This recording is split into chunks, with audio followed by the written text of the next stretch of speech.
महत्वाचा मुद्दा म्हणजे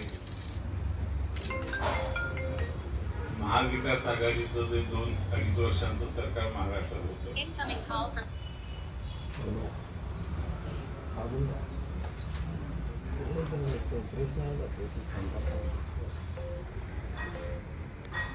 त्या सरकारच्या काळात झालेला प्रचंड भ्रष्टाचार,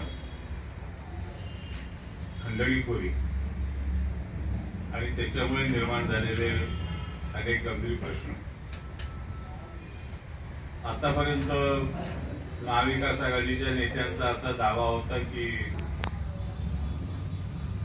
त्यांच्यावरती केले गेलेले भ्रष्टाचाराचे आरोप हा म्हणजे भारतीय जनता पार्टीने चालवलेला प्रचार आहे. पण महाराष्ट्राच्या इतिहासात कधी घडलं नव्हतं अशी घटना या सरकारच्या काळात घडली की त्या सरकारचे गृहमंत्री असलेले अनिल देशमुख यांनाच खंडणीखोरीच्या आरोपासाठी तुरुंगात जावं लागलं, मंत्री असताना जावं लागलं. आणि त्याच्यातून अनेक प्रकरणं बाहेर आली, अगदी हेमंत वाजेपर्यंत प्रकरण सुद्धा बाहेर आलं.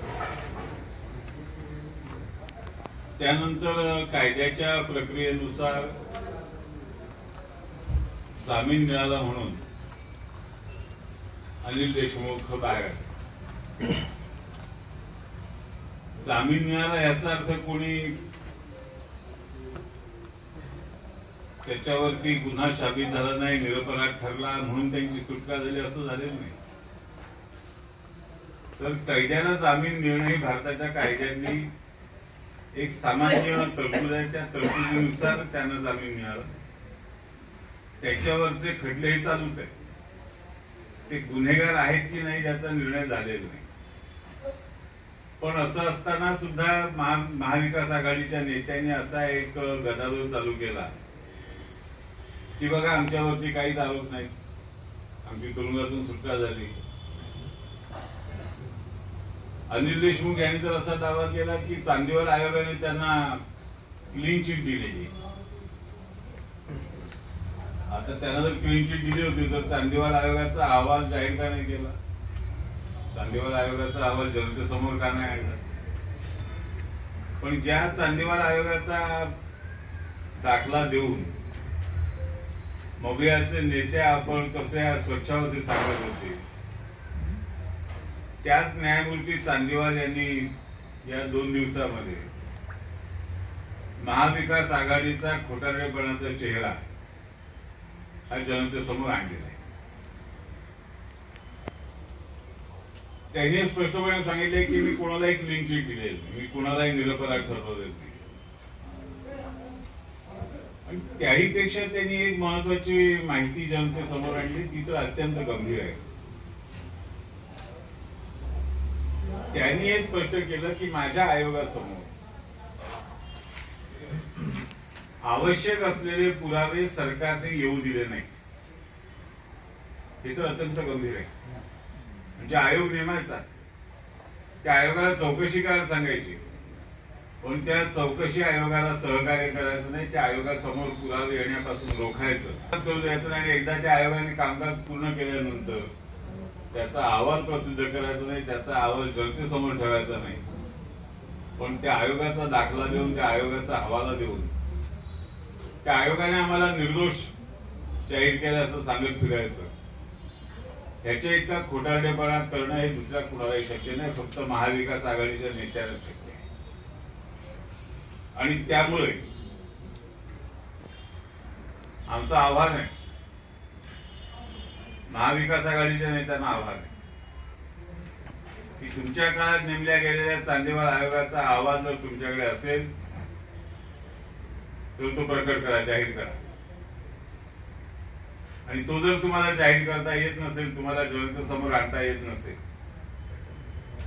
तर न्यायमूर्ती चांदीवाल यांनी जी वस्तुस्थिती जनतेसमोर ठेवली की माझ्या आयोगासमोर पुरावेच येऊ दिले नाही,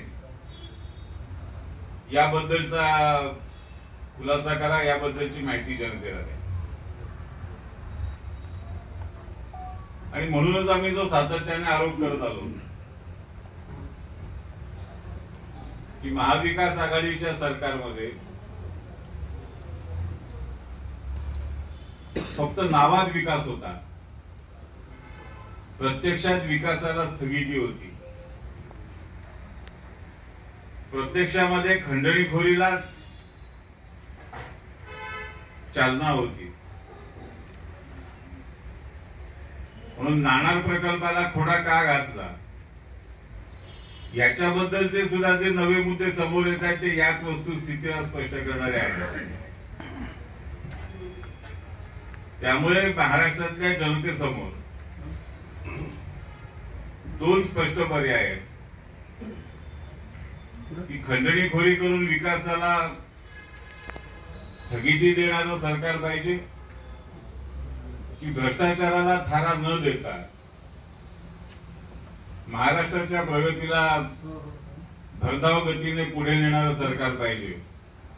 आणि महाराष्ट्रातल्या जनतेने आपलं मत बनवलेलं आहे. मी महाराष्ट्राच्या वेगवेगळ्या भागामध्ये गेल्या काही दिवसांपासून प्रचारासाठी आणि कार्यक्रमांसाठी फिरतोय. त्यातून माझ्या लक्षात येतं की महाविकास आघाडीला कुठल्याही पद्धतीने थारा द्यायचा नाही. भारतीय जनता पार्टी, शिवसेना आणि राष्ट्रवादी काँग्रेस यांच्या महायुतीला प्रचंड बहुमताने निवडून द्यायचं असा निर्धार महाराष्ट्राच्या जनतेने केलेला आहे आणि 20 तारखेला त्याचं प्रत्यंतर आपल्याला येईल.